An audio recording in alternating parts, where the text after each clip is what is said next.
Now, firemen are standing by while houses burn and police watching while people drown. A spate of real-life incidents in the US has sparked concern over what kind of society is becoming. As Gani Chichikan reports, sticking to the rules and fear of litigation appear to be triumphing over care and compassion. Gene Kranick's house burned down to ashes as firefighters stood by and just watched. They refused to save Mr. Kranick's home because he hadn't paid a $75 fire fee that the county requires. I thought they'd come out and put it out, even if you hadn't paid you $75. But I was wrong. As the house went up in flames, the Kranicks were begging the firefighters to make an exception, saying they were ready to pay whatever it took to put out the blaze. But they were told it was too late. Things my grandmothers, my great-grandmothers were all there in that house. Same happened to Vicki Bell from Tennessee. Firefighters stood by and idly watched her trailer home burn because she, too, hadn't paid the $75 fee. 911 said they were, in fact, dispatched, and that they showed they were on the scene. In the U.S., fire policy varies from state to state, from county to county. In South Fulton, Tennessee, if you don't pay, you're out of luck. And anybody that's not inside the city limits of South Fulton, it's a service that we offer.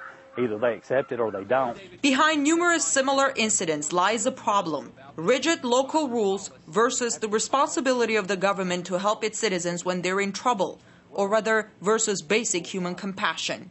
We're really poor in terms of humanity. I mean, when it's $75, that is the more important thing in a situation like this.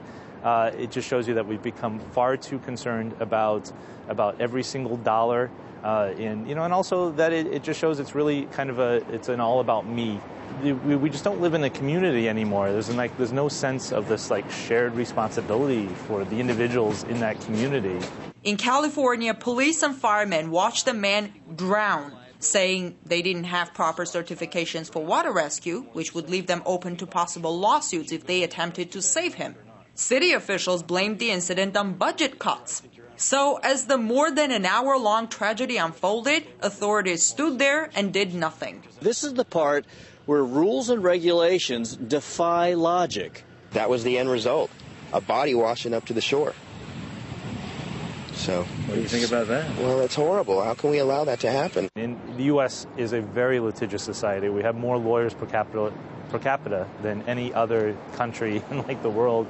And so, when you have to worry, when you're a rescuer and you have to worry about a lawsuit and you cannot rescue a person as a result, that's really a problem. If the firefighters had rescued the man, even saved his life, but somehow maybe broke a rib or hurt him in some other way, they'd stand to be sued in court. And that's just the way our system works. Even after the surf brought Raymond Zach's body closer to the shore, firefighters refused to get in the water and retrieve the corpse.